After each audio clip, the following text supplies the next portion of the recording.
তাহলে জিদ্দাকে দুর্গাপুজোর টাইম থেকে সরিয়ে দেওয়া হলো। হ্যাঁ, আমার তো এটাই মনে হচ্ছে, কারণ এই মানুষটা মানে কোনোভাবেই তার সিনেমা দুর্গাপুজো তার মুক্তি পাচ্ছে না, এরকমই তো খবর সোশ্যাল মিডিয়াতে এখন দেখতে পাচ্ছি। এবং এটা সত্যি বলছি, আমার যতটা না খারাপ লেগেছে, যারা বিশাল বড় জিদ্দার ভক্ত, ডাইহার্ট জিৎ ফ্যান, যারা জিদ্দাকে মন প্রাণ থেকে ভালোবাসে, আমরা প্রত্যেকেই জিদ্দাকে খুব ভালোবাসি, কিন্তু যারা জিদ্দার অন্ধ ভক্ত না, তাদের এই খবরটা খুব হতাশ করাবে।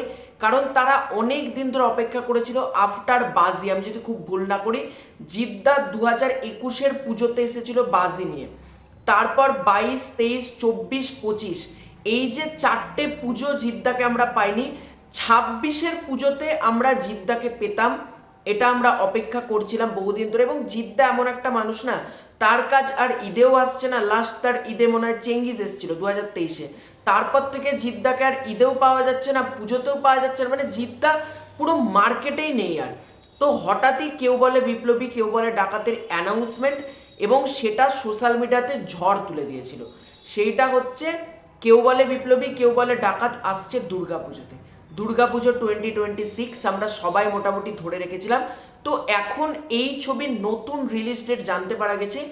এই ছবিটা কিন্তু প্রিপন হতে চলেছে, এবং এই ছবিটার সাথে সপ্তডিঙার গুপ্তধন যে ছবিটা বানানো হচ্ছিল এসবিএফ এর পক্ষ থেকে, সেই ছবিটাও প্রাথমিকভাবে দুর্গাপুজো লক করলেও সেই ছবিটাও প্রিপন করা হয়েছে।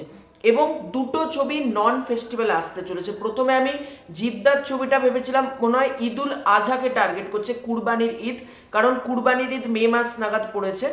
তো আমি তারপর গুগল করে দেখলাম না, জিদ্দার ছবি কুরবানি ঈদের ঠিক 4 দিন পরে আসছে, অর্থাৎ জিদ্দার ছবি রিলিজ করতে চলেছে 29th মে।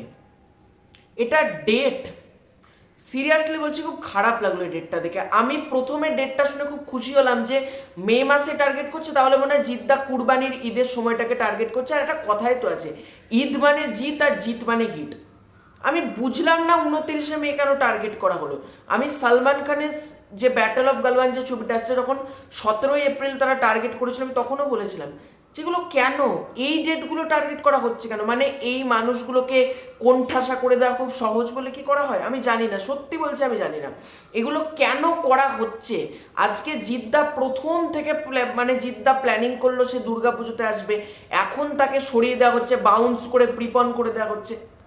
সত্যি ইন্ডাস্ট্রিতে জিদ্দার কাজ না করাই উচিত। জিদ্দা বলিউডে যাক, অনেক ভালো কাজ করতে পারবে, এই বাংলা ইন্ডাস্ট্রিতে কাজ করার কোনো দরকার নেই। সারা বছর ধরে ইন্ডাস্ট্রির ভেতর নোংরামি চলে, পলিটিক্স চলে।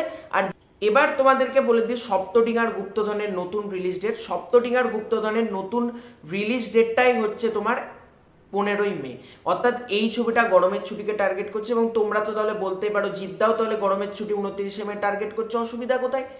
অসুবিধা আছে, একটা মানুষ ফেস্টিভ্যালে আসবে না কোনোবার, এটা তো অসুবিধা আছে।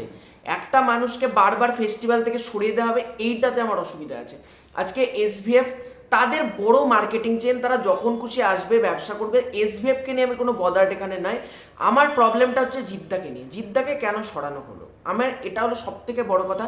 আর জিদ্দাকে যেভাবে সরিয়ে দেওয়াটা হলো, জিদ্দা আমার মতে দেখো 29শে মে যদি আসে, সেই জায়গায় আর 4 দিন 5 দিন যদি প্রিপন করে, মানে 23-24 তারিখ যদি ওই টাইমটাকে প্রিপন করে, তাহলে একটা দুটো হলিডে পাওয়া যাবে কুরবানি ঈদের জন্য, তারপর পুরোপুরি ফাঁকা উইন্ডো, ঠিক আছে। আর রোজার ঈদের টাইম মানে প্রথম যে ঈদটা পড়ে সেটাতে যত কালেকশন হয়, সেকেন্ড ঈদে কিন্তু ততটা কালেকশন হয় না। এই জন্য সেকেন্ড ঈদে প্রচুর সিনেমা আসে, এরকমও কিন্তু না। তো দেখা যাক কি হয়, জিদ্দার এই ডিসিশনটা কতটা ওয়ার্ক করে বক্স অফিসে, এবং এটা জিদ্দার ডিসিশন নাকি ফেডারেশনের ডিসিশন এখনো পর্যন্ত এগুলো আমাদের সামনে আসেনি। পরবর্তীকালে জানতে পারলে অবশ্যই তোমাদেরকে জানাবো। তো এটাই ছিল আজকের ভিডিও। তোমাদের পুরো ব্যাপারটাকে নিয়ে কি মতামত কমেন্ট করে জানিও। চ্যানেলে প্রথমবার হয়ে থাকলে চ্যানেলটা সাবস্ক্রাইব করে দিও। খুব শীঘ্র দেখা হচ্ছে নতুন কোনো ভিডিওতে, ততক্ষণের জন্য বাই।